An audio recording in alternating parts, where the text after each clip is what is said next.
시장에서 도를 쉬어야 계신 우리 구독자분들 반갑습니다. 용천도사입니다.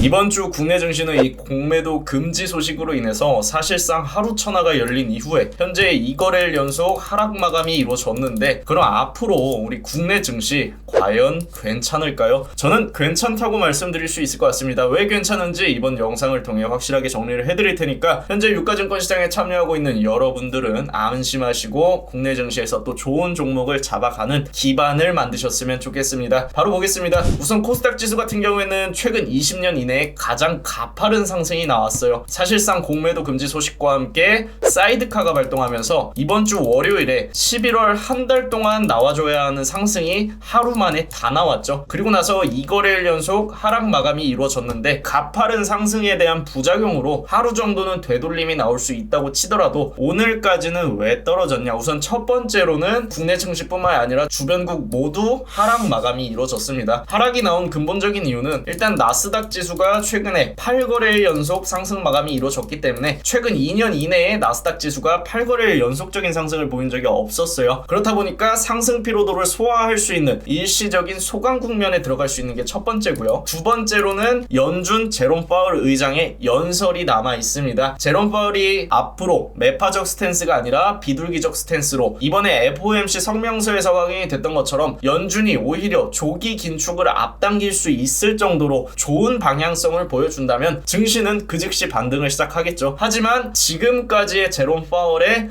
역사적인 행보를 봤을 때 그렇지 못할 가능성이 높다는 점에서 혹여나 매파적 스탠스로 나올 수 있는 제롬 파월을 염두한 차익 실현 물량들이 반영이 됐다고 볼 수가 있고요. 국내 증시도 마찬가지로 반영이 됐습니다. 근데 주변국 대비 과도한 하락이 나왔던 이유는 상승을 주도했던 에코프로와 에코프로 BM이 사실상 이번 주 월요일 공매도 금지로 인해서 상승했던 상승분을 모두 훼손하는 정도로 강한 하락이 나왔어요. 그럼 에코프로가 왜 하락했냐? 이거는 그 누구도 알 수가 없습니다. 공매도 금지로 인해서 커버링 물량이 나왔지만 하락이 나왔다는 건 그만큼 앞서서 물려있던 투자자들이 차익 실현을 통해서 탈출하는 사실상 악성 매물이 여기서 반영됐을 가능성이 첫 번째고요. 두 번째로는 에코프로가 오르자마자 굉장히 많은 증권사에서 에코프로 매도 리포트를 쏟아내고 있습니다. 그렇기 때문에 이 에코프로가 이전과 같은 영광을 되찾기는 어려울 것이다라는 시장 전망이 나타나면서 사실 투자자들이 좀 심리적으로 흔들릴 수 있는 구간까지는 내려올 수 있는 이유가 두 번째로 볼 수가 있을 것 같고요. 하지만 현재 에코프로를 보유 중이신 분들은 이거 하나만 명심하시면 될 것 같습니다. 주식이라는 것은 영원한 하락은 없어요. 에코프로도 결국에는 2차전지 산업을 주도하는 대장주기 때문에 2030년까지 전기차 시장이 지속적으로 성장한다면, 그리고 2026년부터는 리튬이 들어간 전고체 배터리가 상용화되기 위해서 본격적인 움직임이 만들어질 수 있다면, 결국에는 에코프로도 연초부터 강한 상승이 나왔던 만큼 이렇게 상승 피로도를 소화하는 과정에서 여러가지 이슈가 동반이 될 수 있지만, 분명히 장기적으로 홀딩을 하게 된다면 물려있는 분들도 언젠가는 기회가 다시 한번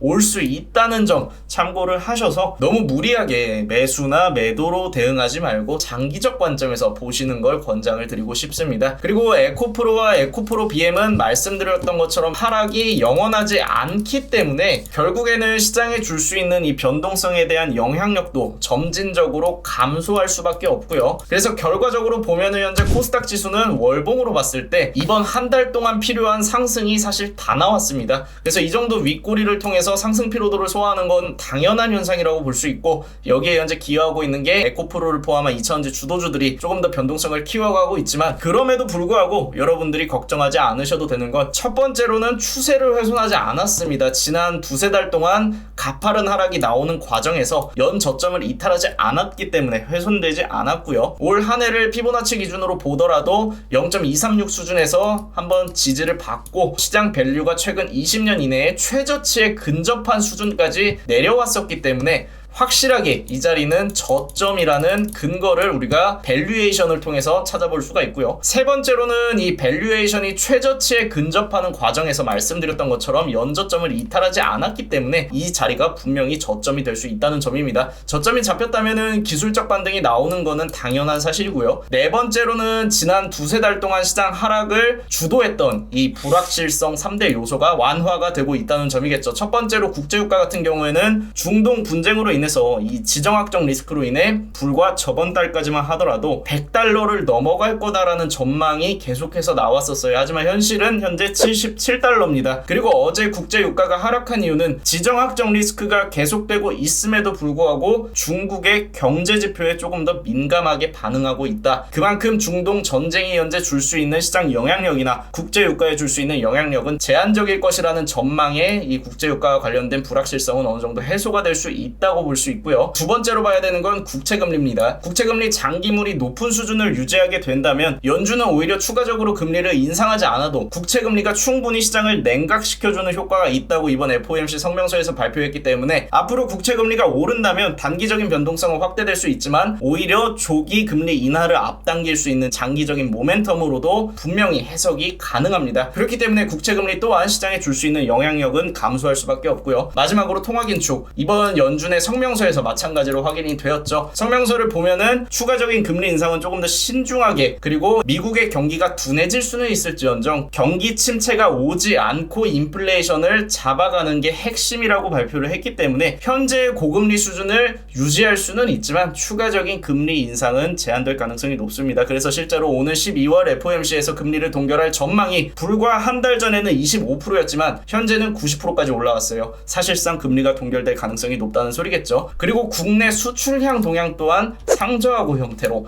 상반기에는 좋지 않았지만 10월 달부터 플러스로 전환이 되면서 하반기에 고점을 찍을 수 있는 형태로 올라와주고 있습니다. 그리고 마지막으로 환율이 떨어지고 있죠. 달러가 최근 3개월 이내에 최저가를 찍었어요. 이 모든 것을 종합적으로 봤을 때 시장은 앞으로 하락보다는 상승이 나올 가능성이 굉장히 높을 것으로 볼 수가 있고 아직까지도 저가에 매수할 수 있는 종목들이 많이 있기 때문에 이 시장은 충분히 투자 메리트가 있는 시장이다, 이렇게 기억을 할 수가 있을 것 같습니다. 그래서 정리를 좀 해서 말씀을 드리면 국제유가는 보시는 것처럼 떨어졌습니다. 이 불확실성은 해소가 됐고요. 이 불확실성이 해소된 이유는 말씀드렸던 것처럼 지정학적 리스크가 국제유가에 줄 수 있는 시장 영향력이 제한적이기 때문에, 그리고 두 번째로 봐야 되는 게 이 국채 수익률인데 이 국채 수익률 같은 경우에는 아직까지도 장단기 국채 수익률이 역전이 되어 있어요. 이 단기 국채 금리가 높은 경우에는 앞으로 경기 침체가 될 가능성이 높다는 시그널로 해석이 가능한데 현재 국채 금리 장기물보다 단기물이 높은 이유는 계속해서 지속되었던 통화 긴축 때문입니다. 긴축 때문에 국채 금리가 역전이 되어 있는 거지 실질적인 경기 침체 시그널로는 해석하기 무리가 있다고 보여지고요. 실제로 현재 미국 경기는 굉장히 견조한 상황을 보여주고 있습니다. 물론 둔화되는 건 어쩔 수 없지만 예상보다 덜 떨어지고 있고 잘 막아주고 있습니다. 그리고 마지막으로 봐야 되는 거는 환율. 환율이 보시는 것처럼 3개월 이내에 최저점을 찍었어요. 환율이 내려온다는 거는 외국인이 국내 증시 저가 매수 메리트에 임할 수 있는 매력도 자체가 높아진다는 겁니다. 달러가 비싸면은 외국인이 국내에 들어오기 망설일 수밖에 없지만 달러가 내려온다면 외국인 또한 저가 매수가 가능한 현재 국내 증시 망설일 필요가 없겠죠. 그래서 저희 무릉도안에는 이렇게 말씀을 드렸어요. 오늘 오후장 후반부에는 에코프로가 제롬 파월 연설을 의식한 차익 실현 물량이 나오면서 변동성 구간에 진입을 했지만 우리는 오늘 오전에 장 시작하자마자 ASD 현대일렉트릭 15%에서 20% 정도 수익 실현 완료가 되었고요. 그리고 나서 어제 종가에 매수해놨던 이 종목 아직까지는 분할익절하고 홀딩하고 있기 때문에 종목명은 올려드리지 못하지만 오늘 5% 수익권에 분할익절 들어갔고, 그리고 장중에 테크윈까지 약 10%가량 분할익절 들어가면서 현금을 확보해 놨습니다. 현금을 확보한 이유는 다시 한번 시장이 변동성을 소화하고 나서 매수할 수 있는 기회를 주는 자리들이 마켓 타이밍상 우리가 종목을 모아가야 되는 자리들이 나올 거기 때문에, 그리고 거시경제 상황이 완화가 될수록 지수는 저점 아래로 내려가기보다는 저점을 높여가는 형태로 박스권을 형성하면서 결국에는 추세적으로 봤을 때 박스권을 밀어내고 연말 랠리 형태의 반등이 나올 가능성이 높기 때문에 우리는 이렇게 올라왔다면 다시 한번 밑에서 종목을 매수할 준비를 하는 거고요. 여기서부터 다시 한번 모아둔 종목이 이제 연말까지 우리의 계좌를 플러스로 훨씬 더 크게 이끌어줄 좋은 종목들이 될 수가 있겠죠. 실제로 9월달, 10월달 시장이 굉장히 오랜 기간 떨어졌는데 사실 이번 반등 한 번만으로도 우리는 수익을 다 챙겼어요. 그래서 실질적으로 상반기부터 하반기까지 현재 계속해서 수익을 유지를 하고 있습니다. 그리고 우리가 이렇게 수익을 유지하면서 자산을 불려가고 또 자산을 지킨다면 더 중요한 것은 추후에 다가올 수 있는 연말 랠리부터 2024년 하반기 이후로는 본격화될 수 있는 금리 인하를 통해서 대세 상승장이 돌아올 건데 그때 우리가 유동할 수 수 있는 현금 자체가 더욱 많아질 수밖에 없겠죠. 그래서 여러분들은 자산을 지키고 시장에서 허락한 최소한의 수익을 만들어갈 수 있는 이 기회를 확실하게 잡아 가셔야 됩니다. 이런 마켓 타이밍이나 내가 어떤 종목들을 가져가야 될지 모르시는 분들은 위에 무릉도원 입장하실 수 있는 번호가 있으니까 이쪽으로 문자를 주시고 무릉도원 입장 신청을 해두시면 제가 직접 안내를 드리고 있으니까요. 우리 무릉도원 들어오셔서 같이 매매하실 분들은 위에 번호로 문자 한 번씩 남겨주시면 될 것 같습니다. 그리고 우리 무릉도원 뿐만이 아니라 라이브 방송 이제는 다들 아시죠? 8시 50분부터 10시까지 진행이 되는데 제가 이렇게 시시각각 변하는 시장 인사이트 매일같이 알려드리고 있고요. 또 여러분들 단타로 매매할 수 있는 종목들 정말 재밌게 그리고 우리 3박자 매매 강의까지 계속해서 라이브 방송에서 진행이 되고 있습니다. 라이브 방송 들어오실 분들은 구독과 알람 설정 눌러두시고 매일 8시 50분에 방송 알람 확인하시고 들어오시면 이렇게 수익 나는 단타 종목들 다 가져가실 수가 있고요. 또 단타 종목을 잡아갈 수 있는 이 3박자 기법도 배워갈 수가 있고 우리가 포트폴리오를 어떻게 구성해야 되는지까지